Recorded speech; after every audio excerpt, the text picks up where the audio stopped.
In the golden age of Hollywood, John Wayne was more than a star. He was a moral compass for an entire nation. He represented the unbreakable law of the West, a man of duty, faith, and tradition. His face, etched like the granite of the canyons he filmed in, was the face of an America that believed in black and white, right and wrong. But behind the towering silhouette of the Duke lay a secret that threatened to shatter his carefully crafted image. In the mid-1950s, Wayne found himself caught in a storm of passion and scandal that the studio bosses desperately tried to bury. He had fallen for a woman who was not his wife, a Peruvian beauty named Pilar Pallete, and the fallout would lead him into a direct confrontation with the powerful leaders of the Catholic Church and the iron-fisted rulers of the Hollywood studios. The world saw a conqueror, but inside, Wayne was a man searching for a peace that fame could never provide. To understand the gravity of this scandal, one must look at the atmosphere of the 1950s. It was a time of rigid social codes, where a man's private life was as much a part of his contract as his acting ability. John Wayne wasn't just an actor. He was a symbol of the American family. Any crack in that foundation was seen as a threat to the industry itself. The journey into this hidden chapter begins in the humid, sun-drenched landscapes of Peru. It was 1952, and Wayne was scouting locations for his passion project, the Alamo. He was a man exhausted by the relentless grind of the Hollywood machine and the crumbling remains of his second marriage to Esperanza Bauer. Their relationship had become a toxic battlefield, fueled by jealousy, alcohol, and the constant glare of the paparazzi. Wayne was a prisoner of his own success, longing for something authentic in a world built on illusions. When he met Pilar, he didn't see a fan or a social climber. He saw a woman of grace and fire who looked past the Duke and saw the weary man beneath the makeup. The connection was instantaneous, a soul-deep recognition that ignored the borders of language and culture. But back in California, the gears of the studio system were already turning.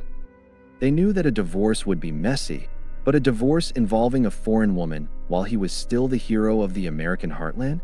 That was a disaster waiting to happen.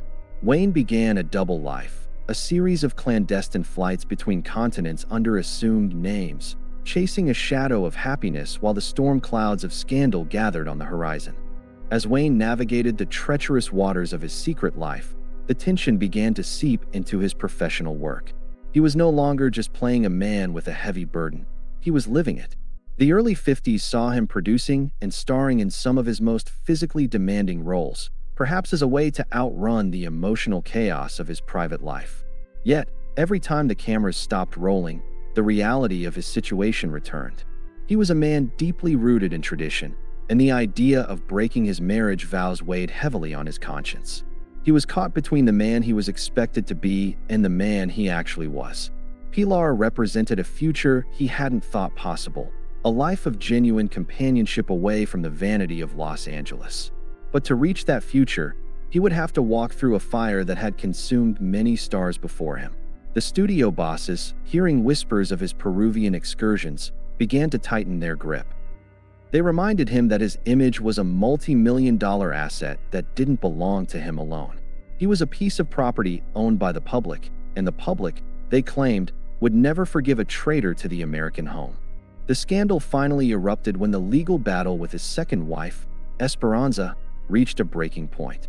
She was a woman who knew Wayne's secrets, and she was not afraid to use them as weapons in the courtroom. As the divorce proceedings turned into a public spectacle, the most feared women in Hollywood, the gossip columnists Luella Parsons and Hedda Hopper, began to circle like vultures. These women held the power to end a career with a single paragraph, and they had Wayne in their crosshairs. They represented the moral gatekeepers of the era, and they saw Wayne's relationship with Pilar as a betrayal of the very values he championed on screen. The pressure was not just social, it was spiritual. John Wayne had a complex relationship with faith and the Catholic Church, which formed a significant portion of his fan base, viewed the prospect of his divorce and remarriage with severe disapproval. Quiet, high-level warnings were issued from the shadows, suggesting that the Duke could find himself cast out from the inner circle of American icons if he didn't end the affair immediately.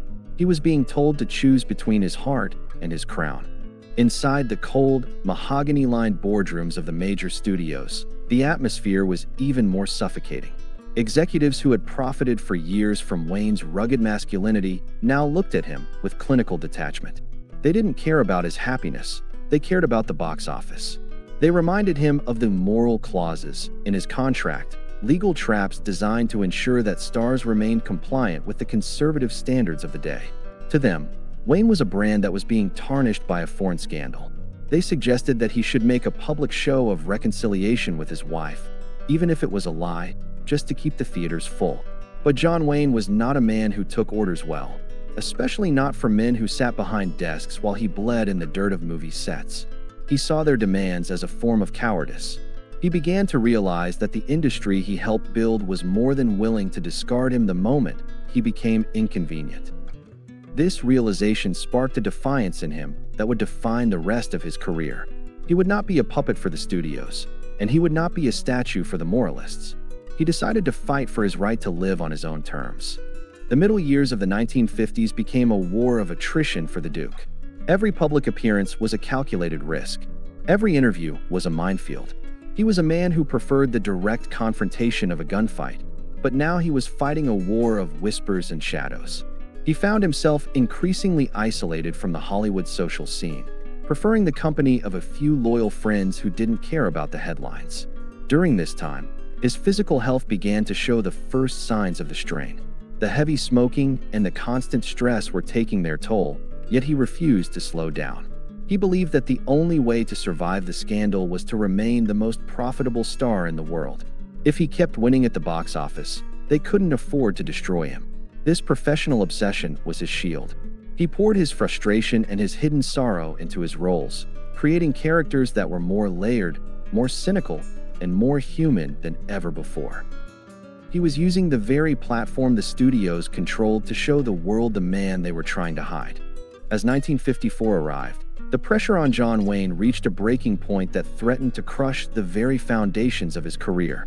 The divorce from Esperanza had become a nightmare of public accusations, and the studio bosses were no longer just whispering warnings.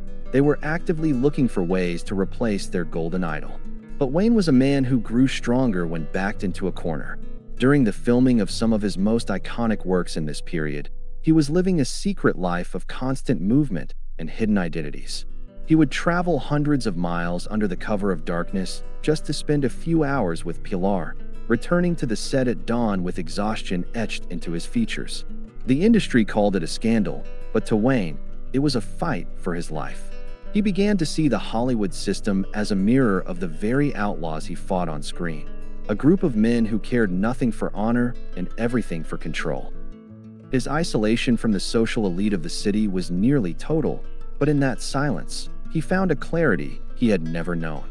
He realized that the adoration of millions was a hollow prize if it required the sacrifice of his own soul. The emotional weight of this forbidden heart began to transform his art in ways that the public is only now beginning to understand. It was during this time of internal exile that he began working with John Ford on what many consider his greatest masterpiece, The Searchers. The character of Ethan Edwards, a man driven by a dark, obsessive love and a sense of absolute isolation, was not just a role, it was a reflection of Wayne's own reality. The bitterness, the weariness, and the relentless determination he brought to the screen were fueled by the battles he was fighting in the courtrooms and the boardrooms of Los Angeles. He was a man searching for a home he wasn't sure he could ever find. The studio executives watched the dailies with a mixture of awe and fear, realizing that the Duke was becoming something more than a movie star. He was becoming a force of nature that they could no longer manipulate. Every line of dialogue was delivered with the weight of a man who knew what it meant to be judged by a world that didn't understand him. He was using his pain to build a monument that would outlast the gossip columns and the studio contracts. Behind the scenes, the secret meetings with Pilar became the anchor that kept him from drifting into total cynicism. She was the one person who didn't ask him to be the hero. She only asked him to be a man. This period was marked by a series of high-stakes negotiations with the moral gatekeepers of Hollywood. Wayne was forced to use every ounce of his leverage, reminding the studios that while they might own his contract, he owned the heart of the audience. He made it clear that if they tried to destroy his reputation, he would take the entire industry down with him. It was a game of professional chicken played at the highest level. His health continued to be a secondary concern as he pushed himself to the limit, believing that if he could just survive this final stretch of 1954, he could finally step into the light. He was a sentinel standing in a storm of his own making, waiting for the clouds to break so he could finally see the horizon he had been chasing since that first meeting in Peru. Finally, in November of 1954, the clouds began to part. The divorce was finalized, and despite the dire predictions of the studio bosses and the moral crusaders, John Wayne did not vanish from the screen. Instead, he did something that few in Hollywood had the courage to do. He married Pilar Pallete on the very day his divorce became official. It was a final, defiant act that sent a clear message to the establishment. He had chosen his heart over the crown they had tried to force upon him. The marriage marked the beginning of a new chapter, one that brought him a stability and a genuine companionship that had eluded him for decades. But the scars of that initial battle remained etched in his character forever. He had looked into the abyss of his own fame and realized how easily it could be turned into a weapon. He emerged from the scandal not as a broken man, but as a more complex and authentic version of the American legend. The public, surprisingly, did not turn away. They saw a man who was willing to fight for the woman he loved, and in many ways, it made him more of a hero than any script ever could. The legacy of this forbidden heart reminds us that the man we see on the screen was built of flesh and blood, not just celluloid and myth. The Duke proved that true courage isn't just about standing your ground in a gunfight. It's about having the heart to stand up for your own truth when the entire world is telling you to stay silent.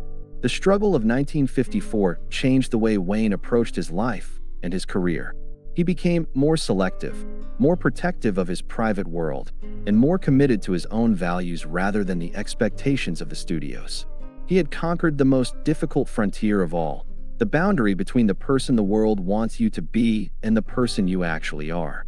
Pilar remained by his side through the triumphs and the tragedies that were yet to come, a constant reminder that the risk he took was worth every moment of the struggle. Their story is a testament to the power of connection in a world that often prizes image over substance. As we look back at the long shadow cast by John Wayne, we see a man who was flawed, passionate, and incredibly real. He was a legend who was willing to risk his throne for a chance at a real life. A man who understood that even the greatest heroes are driven by the same basic need for understanding and love. The Forbidden Heart of the Duke remains one of the most poignant echoes of Hollywood's golden age, a story of defiance and devotion that still resonates today. He showed us that even when the light of fame is at its brightest, it is the quiet, private moments of the heart that truly define a man's character. As the sun sets on this chapter of our journey, we see John Wayne not as a distant statue, but as a man who rode through the storm and found his way home. The legend lives on, but it is the truth of his humanity that gives that legend its power. He was a man who lived his life on his own terms, and in the end, that was his greatest victory of all. The Duke has left the building, but the echo of his courage and his heart will stay with us forever.